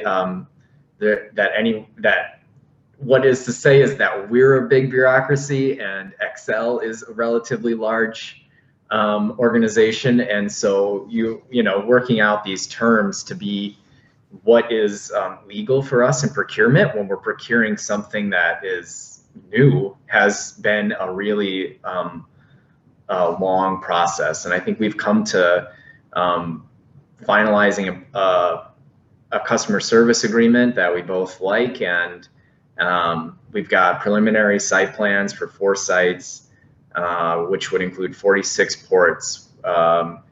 And so my understanding is the PUC has to approve the customer service agreement, and then we can go ahead and sign those and go on with equipment selection and groundbreaking. And I'm also looking at the next sites. And so these are sites that are located mostly in the metro right now, but we'll be going further out of the Xcel service territory. And so this is one tool that we have in our tool belt to help agencies get EV charging equipment. And so this site here is where we actually bring in vehicles and send them out. So our agency also purchases and manages and leases vehicles to other agencies. MnDOT is unique in that they also purchase and manage their own vehicles, but most of the other agencies actually lease them from us. And so this is a central hub, and when we get the vehicle and take delivery, we need to be able to charge them and send them back out to the agencies. So next slide, please. Siri did say that we've all been talking about ADA, and really Rebecca Place at MPCA has been leading this effort around finding what is the right ADA guidelines for state agencies for installing their charging equipment. This is an area that's emerging, and we're trying to find the right solution. And I think we'll have something coming out soon that state agencies will adhere to generally for certainly public charging available at state agency locations. So next, please. And then if you all have watched the legislature, you would have seen there was we finally got a bonding bill. They finally got a bonding bill through here this fall, and it included $2 million for charging EVSE charging equipment. And so those $2 million are to be spent tentatively on 13 charging hubs with DC fast charger and maybe some level 2 charging that will be available primarily for our fleet, but also the public. And what's important about this, and you can see this map on the left, we have fleet everywhere, but the area in red or shaded in red, this was a little, is the area we're really looking to cover. It's about 95% of our fleet vehicles are in there. And so getting these folks comfortable with knowing that they have a charger available to them is really key to getting more EVs in our fleet, really moving away from the PHEVs and going to the full EVs. And so we'll also be doing some level 2 charging, and some of that will happen on the Capitol complex. We already have about 75 charging ports there. And this would be some there, and then other locations where things maybe like the Xcel program aren't suitable. And I think that's it for me. Great, thank you, Marcus. Thank you, Siri. We have about 10 minutes left, and I think many of our things we've gone a few minutes over. So I'm trying to do a lightning round. There's 5 questions that I see so far. So one, I guess, is for if all the panelists could come up and go on camera, take off mute. This is more for Bill and Matthias. Do you foresee a scenario, not necessarily next year, but in the longer term future, where the utilities will do make-readies and infrastructure for apartment and condo buildings? In other words, going beyond pilots. I think we'd love to go beyond pilots. I think where we're at in Minnesota right now is it is a new service. We need to better understand some aspects of it. One, how best to operate it, making to even a part Marcus made earlier of, well, how do we make this simple, easy, and affordable for as many customers as possible? And that includes things like making the customer service agreement work pretty streamlined. I think the other bit that's important for us to always be cognizant of with EV programs is how much of the support how much does the market need in terms of utility support in order to go forward with this action? I think we all want to be mindful about the costs and benefits of these programs, and being strategic and thoughtful about how much of the benefits should go to participants versus the benefits go to all customers or all ratepayers. And I think municipal service areas, I think it's, as far as I know, yet to be determined or yet to be seen. There may be discussions about it at some of the larger utilities with multi-unit housing, but I don't have anything more to add to Matthias. I think that we'll be looking at that going forward as more interest. Okay. Matthias, here's a kind of quick question to you from one of the participants asking on the Our Car project. Is that unregulated capital, or is that infrastructure make-ready part of a rate base? Yeah, I saw that, and then there was I responded to that Q&A. For everyone to know, it's a Public Utilities Commission approved pilot. We would own the make-ready infrastructure, and over time, it would go into rate base. I see some of these asking about, will the webinar be available? Yes, probably by Monday-ish. We should have it up on both the Drive Electric Minnesota and Plug in America websites. I see some people have answered maybe privately some of the questions, but let me just ask them to everybody. Would MnDOT and other fleets like Metro Transit benefit by doing more public charging central location places, so that Arrowhead Transit, DTA, other people could come, private fleets could come and benefit from those depots? It looked like, Carrie, you responded, so I'll let you add on. But I think from the MnDOT perspective, it would be helpful. I think really where we see a gap in our charging infrastructure is in parts of greater Minnesota. We have facilities in throughout the state, including in some less populated areas. And so as the charging network is built out in those locations, I think there are certainly use cases where our staff could stop and use those, or we could provide charging for the public. There are a lot of different solutions I think could work for us. And it does just come back to, you know, what is the goal and how can we make it economically feasible?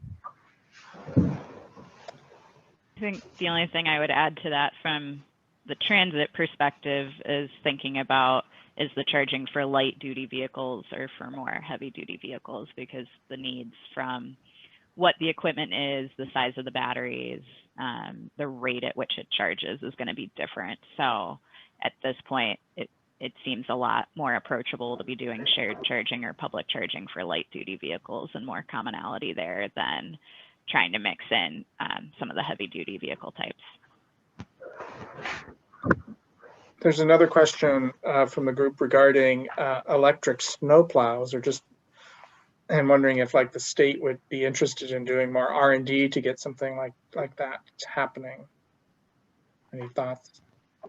Yeah, we're not currently piloting any electric snowplows, but if anybody on this call has technology that they would like us to pilot, we are all ears. We are right now working on some research to optimize our snowplow routing, because that's an option that's available to us today, and we're doing that in partnership with the University of Minnesota. In terms of research dollars, there is a research office at MnDOT, and so we do invest in projects like, I would say they're more research implementation projects and sometimes planning projects. So yeah, there is some funding at the state level to do this type of research. I'd add there, it not snowplows, but since this is a Minnesota webinar, electric Zambonis are really fantastic. So if anyone's in the market for a Zamboni right now, it's a great way to help clean up the air. Another question is, could the MnDOT decision-making tool be broadened to serve as a useful tool for other fleets, local governments, even private fleets maybe? Yep, and so the questions are specific to MnDOT. The models are models on the state contract, but I think it would. Oh, Dean, sorry. can I take a swing at that last one? Sure, of course. Siri, did you finish? I'm sorry, go ahead. I was just going to say, I answered in the Q&A box, but basically, yes, I think it could serve as a good starting point. More work would need to be done to make it useful for a broader set of users.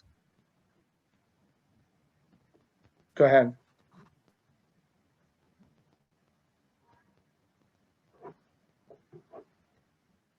I'm sorry, somebody else was trying to answer the question? That was Marcus, but he's unmuted. But he's frozen on my screen. Oh, sorry, Marcus. Are level 2 and DC fast charging fairly universal terms? If cities are looking to require stations for developments, would these terms cover? Yeah, can you hear me? Yeah, we can hear you, Marcus. You want to try again?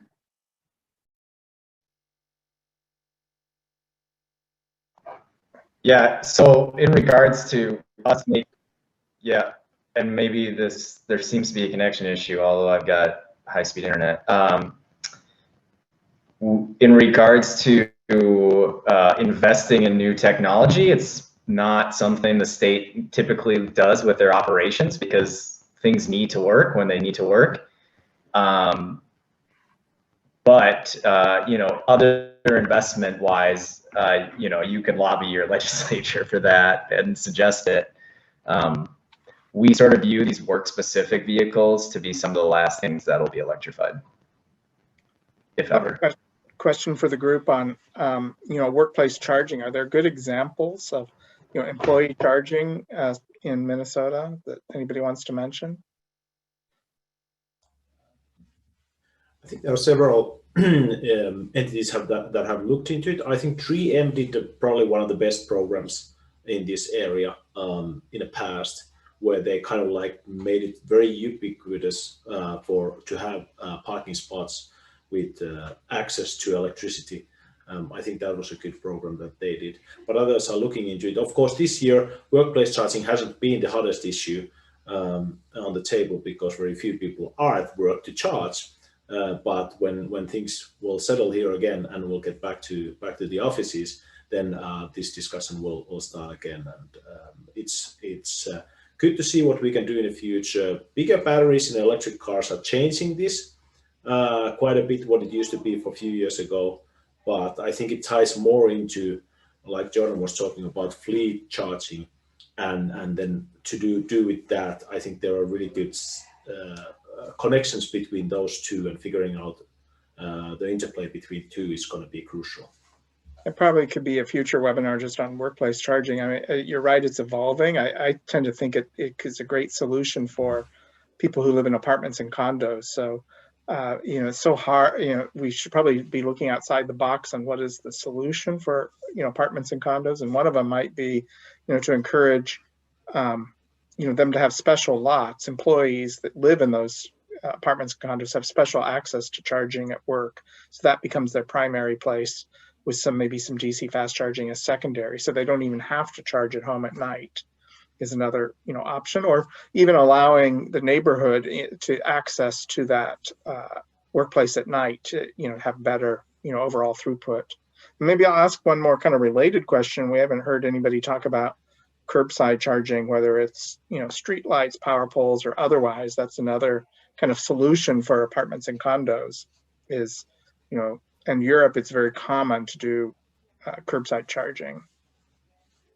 Well, one thing I'll add to that again about these condos and apartment buildings, we have a little different challenges here than what the coasts have. East and West Coast usually have older building structures, and they might not even have a parking spots at the apartment buildings and condominiums. Whereas in Minnesota, usually the case is such that people have parking structures. That's not the issue. It's more about how to wire it, how to provide the charging infrastructure. So it's a different kind of play, but definitely in a short-term solution, kind of like a patchwork solution, workplace charging and curbside charging should work. But I would still try to do as much as possible to have charging infrastructure at people's homes. I'll add, it's certainly an area we're exploring, and I think it's this right balance too between some of the work we're doing with the community charging hubs I talked about. And again, I think it's still a little bit abstract, but once people start seeing these pop up in St. Paul and Minneapolis next year, I think it's going to become much more clear with where these are going, and that we are talking about more than 300 ports available to the public throughout Minneapolis and St. Paul. I think this question of access is really important. And so technologies that we can bring forward that help reduce the overall costs while providing benefits like access are going to be really important as we move a lot of this work forward. One key difference to consider when we're talking about curbside charging that happens a lot in Europe versus the US is actually built into the code. So in the US, you can't bring your own cable to a public charging environment, whereas that's very much what you do in a European context for curbside charging. So we do that in London today. Customer comes, brings their own level 2 cord, plugs it into the actual charger that's embedded in the light post, and then charge their vehicle. They can even bring it up from underneath the concrete or underneath the asphalt as well. But because we don't have that in the US, you can't have the same elegant solution for curbside charging that you can in Europe as of today. That being said, level 2 charging is very conducive for sort of curbside type of approach. I think it's more difficult to get DC fast charge curbside, but for level 2 charging, the solutions are in place in order to make sort of parallel charging or parallel parking available and doable with level 2 charging. And I'll just add from the chat that Optum has workplace chargers in their parking structures in Eden Prairie, and about 30 employees are using workplace charging at the Capitol complex. And I think we're already 4 minutes over, so I'm going to thank everybody. It's really been a wonderful event. We covered so many different things. I really appreciate it and look forward to doing more of these in the future. These, again, will be recorded and presentations will be available. Thank you all again. Thank you so much. Bye.